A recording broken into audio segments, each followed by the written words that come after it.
What's up, everybody? Welcome back to another video. And today the topic is the truth about being a content creator. Let's get to it. Now, listen, in the world of YouTube, man, a lot of people look at YouTube and it seems like this glamorous, like fun thing that everybody does, to put out their content. And a lot of times what people do is they find something that they're passionate about or something that they love to talk about or something that they consider a hobby and they decide to find a way to monetize it. And the way to monetize it is to put out content on YouTube. And it's kind of like killing two birds with one stone, right? You get to not only monetize what you're passionate about, but also you get to put out that information to other people outside there to share that passion with you. Now, there's a lot of misconceptions, right? A lot of people think raking the money by making the content. Put out the content, raking the money. Now, the problem is it doesn't really work like that. There's a grind, and the reality is there's a lot of commitment involved. There's a lot of planning, there's a lot of scripting, there's a lot of editing, there's even promoting. Because if we're gonna be real about it, you don't just pop up on YouTube and become like this huge sensation, right? I mean, while there's people out there who have done it, case example, Hot Tour Girl. Oh, you gotta give him that hawk tour and spit on that thing. You get me?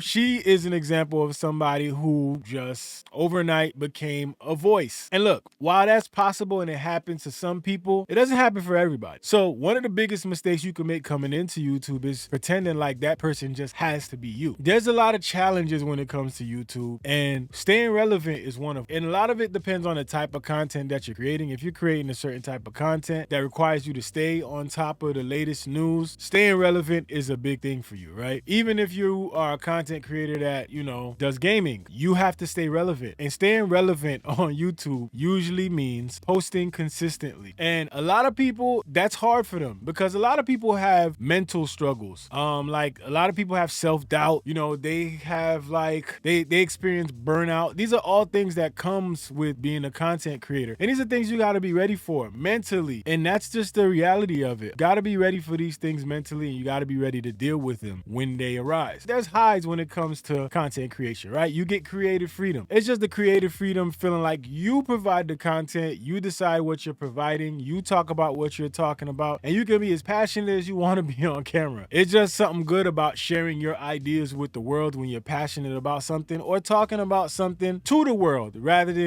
talking about it to one person. If you have an audience of people that are willing to listen to you, you got to respect that as such and don't take that for granted, right? And with that also comes the opportunity to build a community, right? You get to build a community with the people that you discuss these things with. Like if you look at my other channel, Big Zo TV, over there we built a Discord community and it's growing every day. I think we're a little bit over 200 at this point. And it's just a community of people who have discussions. And we've built a good community there. And that's one of the good things about content creation. It could be considered one of the highs of content creation. Like even for me with content creation, there's a lot of advantages to it as well because you get to build some skills. Like even with me, man, I feel like since I've been creating YouTube content, I've gained a lot of confidence, and also I've been able to be able to talk to people from different places. Like I think once you start creating content, you start connecting with the people that watch your content, you start to realize how many people from different places, how many people think differently, and how many people have different ideas. And it kind of gives you a good grasp of the world and shows you that this space that you're in is bigger than yourself. That's one of the good things about content creation. Now, here's some of the lows of content creation. With content creation, man, burnout is a thing. Burnout is definitely a thing. There's always the pressure, like I spoke about earlier, to be relevant and always post. There's always pressure to post. And I think the best thing to do is approach it by giving yourself some grace, man.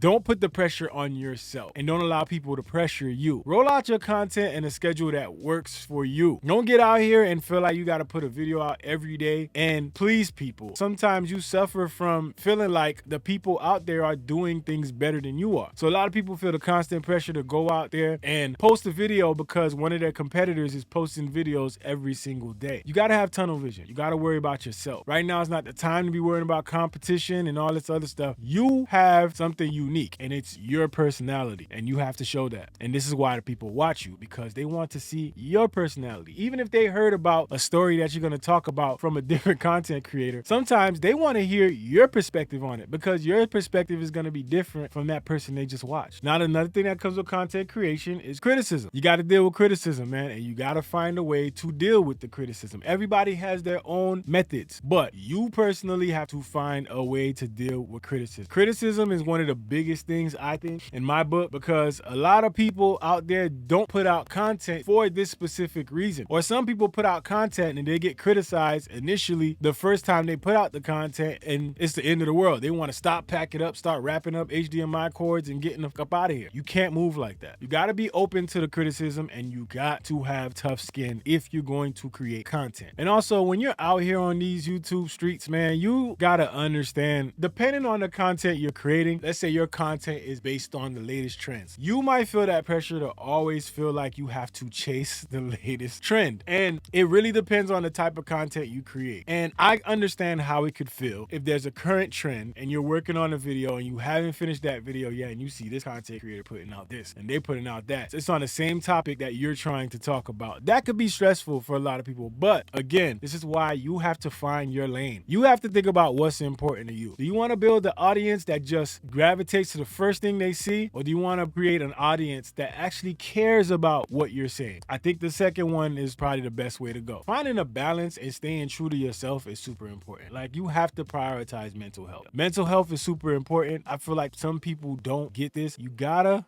take breaks. YouTube could make you feel like you gotta grind 24/7, don't take no breaks, content, record. You have to take breaks. At your job or whatever you do, you take breaks, don't you? So why would you come onto this YouTube thing and feel like you can't take any breaks and you have to keep going? Like, you can't create legitimate content if you don't take breaks. Like, some people do it, but you start to see it in their work, and you don't want to be that person. Also, you don't want to create something for people that you cannot sustain. Like, think about it like this. Okay, fine. You post a video every single day for a whole month because you decided you're going to post a video every single day. Once your followers get used to that, what are the chances that you can maintain that for as long as you run that channel? These are things that you got to consider. Set a number and over deliver when you can. Always stick to that standard, that number. If I tell people that I'm going to post one video every week and 1 week I happen to do 3, that's a bonus. But I know that for sure that I will do at least one video for that week. And I think that's how you got to move with it. You got to remember to prioritize your health. Don't let your health become a second thought when it comes to this YouTube stuff, man. You got to stay true to yourself. And when you really look at the people who watch these YouTube videos, a lot of people, they rather have someone authentic than to have somebody who's out there chasing trends and chasing stories and clickbaiting. They would rather have someone who's actually sitting there and putting great content together for them to watch. Now, look, I want to kind of close this off with advice for aspiring creators. And I'm not speaking like I'm this guy with like 1 million followers and I've been doing this for 20 years. I'm not speaking from that. I'm speaking from a place of where I have learned so far. One of the things I could tell you is to start small. Don't go chasing these huge channels and feeling like you have to be that in a year. You want to get on YouTube and encourage your viewers to focus on quality over quantity. Like, okay, you might put out one video a week, but if you make sure that that one video you put out each week, quality audio, quality video, everything, I think they'll appreciate that a lot more. And also just be consistent. Create a content schedule, man. I mean, depending on the content that you create, you can create content schedule that works for you. One day you could dedicate to editing. Another day you could dedicate to recording. Another day you could dedicate to script writing if you script write. Now, if you're somebody that's doing current events, current trending topics, sometimes it's hard to follow that. But maybe you kind of combine two. Maybe you do scripting and recording in the same day. Or maybe you do it all in one day. But maybe you limit yourself to the amount of videos that you do. Feel me? And also the last thing is you just gotta have patience, man. Have patience. Like, have patience and understand that these things take time, man. It takes time. Like, you're not gonna just go crazy overnight. Like, I have several channels, man. I have channels where you don't see my face at all. Big Zo TV and this channel will probably be the channels where you even see me at all. All the other channels, you do not see me. So I know firsthand how long it's taken me to grow those channels. You know, it's taking time, and people will subscribe, people will watch, but you have to give it time. So, I mean, at the end of the day, the way I stay motivated to continue to do YouTube is I just continue to innovate, man. I find new ways to make my content better, and it makes me want to do different things. And I feel like that's the way to try not to burn out, to prevent yourself from burning out, is just find new ways to innovate your content, whether it's new equipment, whether it's new lighting, whether it's new setup, whether you start talking about different things a different ways, your structure. Always try to innovate and make your content better for your viewers, and they'll reward you for it by showing their support. Now, listen, if you're in the comments and you a YouTuber or aspiring YouTuber and you want to share your experiences with YouTube, or you want to share what's stopping you from YouTube, let me know in the comment section, man. And listen, there will be more videos like this. If you're on Big Zo TV right now, make sure you follow the channel for this video, which will be up by the time this video comes up. It should be in the description and the comment section, and subscribe to that channel for more videos like this, man. Listen, I appreciate y'all for coming through. Big Zo, let's go.